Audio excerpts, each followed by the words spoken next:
Bonjour à tous. Je vais vous faire une petite présentation sur les produits végétariens. Donc, je m'appelle Blaise Millet, je travaille pour la société Kerry en tant que recherche et développement. Donc, on travaille sur l'élaboration des produits jusqu'à la mise en place chez les clients.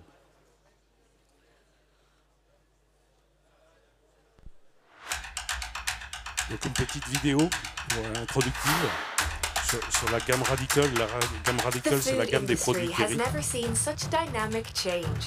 Fueled by consumers' hunger for health and sustainability, getting ahead or even getting started is as exciting as it is challenging.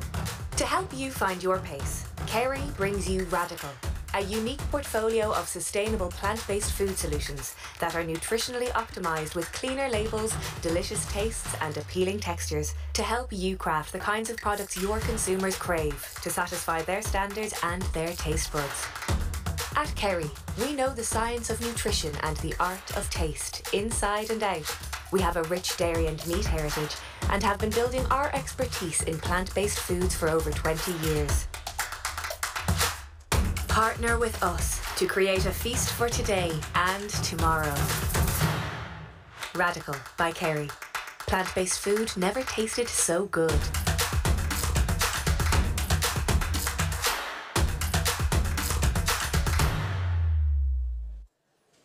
Bon, Radical, c'est notre marque commerciale pour tous les produits végétariens.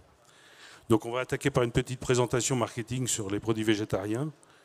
Donc les consommateurs sont de plus en plus nombreux à privilégier le végétal dans leur assiette. Donc près d'un Français sur deux, je dirais, ont augmenté leur consommation de produits végétariens cette dernière année.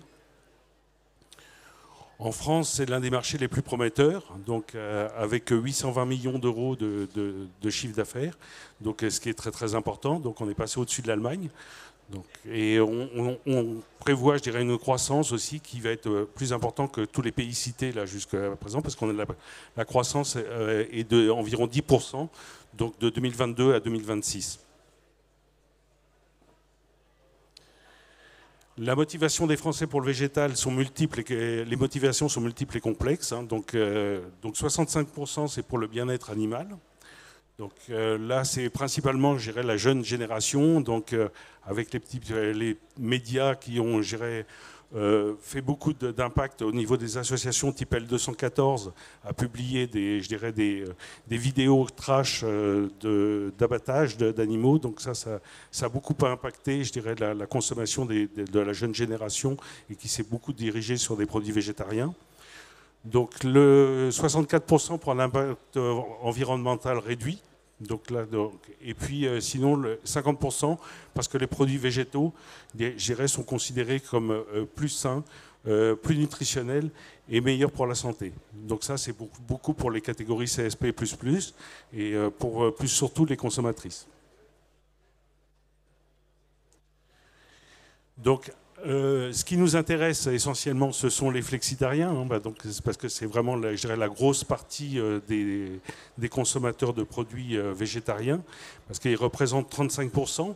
Donc, alors que les végétariens et puis les véganes, je dirais, sont plutôt dans les alentours de 4%, donc avec les véganes à moins de 1%. Donc, et par contre, donc le restant, donc les 61% restants, ça reste des consommateurs omnivores, mais qui vont, je dirais, qui ont décidé de diminuer leur consommation de viande. Donc un tiers de ces 61% ont décidé de diminuer leur consommation de viande. Donc le végétal ouvre des perspectives prometteuses, tout en soulevant des défis complexes. Donc c'est vrai que l'élaboration d'un produit végétal, c'est pas simple. Donc on va le voir un petit peu en détail. Donc on a 4 grands piliers sur lesquels on travaille. Donc le goût, les protéines, ou je dirais plus la texture, la nutrition et la conservation. Donc ça, c'est vraiment les 4 grands piliers. Donc ce que l'on recherche au niveau du goût, c'est apporter de la succulence tout en masquant les notes végétales. Donc ça, c'est le point important parce que évidemment les protéines que l'on utilise, je dirais, ont des notes végétales très très importantes et donc il faut les masquer. Donc les protéines, donc il faut mimer la texture et la jutosité je dirais, de la viande. Et là, c'est très très complexe, c'est même presque plus complexe que l'aspect goût, hein, parce que là il faut vraiment avoir des textures très très très intéressantes, donc soit avec des produits extrudés humides, soit avec des produits extrudés secs. Et la nutrition, donc la nutrition, ça aussi c'est un point clé, parce que les gens sont intéressés sur ces produits-là pour des histoires nutritionnelles. Donc on est très très très vigilant sur le Nutri-Score notamment. Donc on va être en Nutri-Score A ou B, donc c'est ce que l'on recherche. Donc en travaillant sur des ingrédients simples type fibres ou autres. Et la conservation, donc la conservation aussi. Alors attention, parce que justement au départ on a beaucoup utilisé des conservateurs type viande, quoi qu'on utilisait dans la viande, et on s'est rendu compte que justement il valait mieux, je dirais, avoir des conservateurs adaptés aux végétariens, donc notamment aux problèmes microbiaux qui vont être un petit peu différents, et aux problèmes des levures et des moisissures que justement que l'on peut avoir. Alors pour le goût, donc construire le goût du végétal. Donc là, je dirais, on travaille au départ justement principalement avec des mascants. Donc on a des mascants vraiment spécifiques. Donc en fonction du type de protéines que vous utilisez. Donc soit c'est des mascants pour des protéines de pois, soit des mascants pour des protéines de blé ou pour des protéines de soja. Donc chaque mascant sera différent. Ensuite, le deuxième aspect, c'est le goût principal. Donc, soit on donne un goût poulet, un goût porc, un goût bœuf. Donc, c'est vraiment ce que l'on recherche. Ou un goût gras aussi. Donc là, je dirais, il y a beaucoup de travail qui sont faits au niveau du gras parce qu'on se rend compte que le gras animal est pas facile à remplacer. Donc, on travaille beaucoup sur les notes grasses. Ajouter les notes de cuisson, donc là les notes de cuisson fumées, grillées, donc ça c'est, on travaille justement sur des notes type Burger King par exemple, c'est très tendance, donc avec des notes ce qu'on appelle open fire, parce que bon ils font leur cuisson comme vous savez directement à la flamme, hein, ça donne un goût spécifique, et justement là on utilise plutôt ces notes-là qui sont des notes un peu tendance. La succulence. Donc la succulence, c'est justement avec nos arômes de fermentation, donc apporter des notes umami, kokumi, donc qui vont apporter, je dirais, de la rondeur en bouche. Et donc l'assaisonnement ensuite et la longueur en bouche sera apporté par le sel. Donc le sel, on utilise principalement des substituts de sel, parce que vu que c'est des produits qui contiennent quand même beaucoup d'arômes, et donc il y a du sodium qui est apporté aussi par les arômes, donc on utilise principalement des substituts de sel pour justement rester sur des Nutri-Score A ou B et pas avoir des teneurs en sel trop élevées. Au niveau des protéines végétales, donc là, c'est vraiment, je dirais, un sacré challenge, hein, parce que là, on a beaucoup de soucis, notamment cette année, mais je pense que dans les années à venir, ça va être encore, je dirais, plus crucial. Donc, alors, qu'est-ce qu'on choisit? Est-ce qu'on choisit des produits extrusion humide? Est-ce qu'on choisit des produits extrusion sèche? Déjà, c'est le premier point qu'on peut se poser. Ensuite, la deuxième chose, c'est au niveau du soja. Donc, il faut faire attention, parce que le soja, il y a des histoires d'OGM, il y a des histoires de certificats IP, donc est-ce que le produit est à identité préservée ou non? Les histoires d'isoflavones, donc il y a eu des attaques pas mal, je dirais de l'année dernière, ou non, il y a 2 ans, pardon, par le journal Que Choisir sur la teneur en isoflavones des produits à base de soja. Les produits, donc l'approvisionnement, donc on essaye d'avoir un approvisionnement le plus proche possible, mais ça c'est quand même assez compliqué vu toutes les contraintes que l'on a justement à respecter au niveau de tous ces éléments-là. Donc on essaye, je dirais, de privilégier au moins l'approvisionnement Europe, le prix, la teneur en protéines. Donc aussi, on essaye d'avoir des produits sans allergènes. Donc ça, et puis pour combien de temps, je ne sais pas, hein, parce que bon, le poids est considéré encore sans allergène. Demain, il le sera peut-être, donc c'est un petit peu compliqué. La technique, donc justement, je privilégie des produits qui vont apporter justement ce que l'on recherche, hein, c'est-à-dire le côté fibreux et la jutosité. Donc ça, c'est vraiment important. Et puis bon, l'innovation, c'est trouver des nouveaux produits, donc avec des mariages de temps en temps, avec du blé, avec du soja, pour justement trouver la meilleure texture possible. Donc au niveau de l'aspect nutritionnel, Donc là, justement, on essaye de privilégier le Nutri-Score A, donc, avec donc, des teneurs en sel maîtrisées. Donc c'est ce que je vous expliquais tout à l'heure, donc avec des substituts de sel, donc des ingrédients clean label au maximum. Donc là, on est toujours encore un petit peu embêté avec la méthylcellulose qu'on a du mal justement à supprimer. Et l'enrichissement, je dirais, en fibres, ou voire même en oméga 3. Donc là, c'est les dernières formulations que l'on fait justement dans le poisson. On nous demande justement des enrichissements en oméga 3, ce qui fera un produit encore un petit peu plus nutritionnel. Donc oui, la conservation des produits végétaux. Donc là, c'est ce que je vous disais au tout départ. Donc on fait des produits qui sont vraiment adaptés au végétal. Donc on propose des conservateurs vraiment adaptés au végétal. On a étudié un petit peu, je dirais, les différentes flores que l'on pouvait avoir et on adapte, je dirais, nos conservateurs en fonction des différentes flores.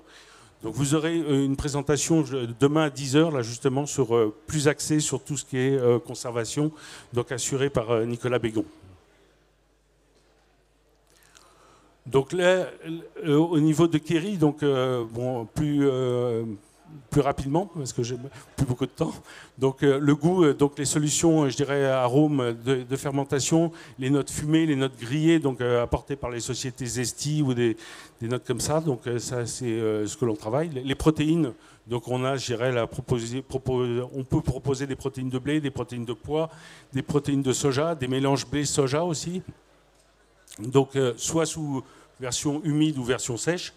Donc la nutrition, donc avec les fibres d'acacia, avec les tests sens qui sont les remplaceurs de sel ou de sucre. Et puis la conservation, donc c'est des solutions de conservation donc clean label, donc pour la plupart, et qui vont nous assurer la conservation des produits végétariens.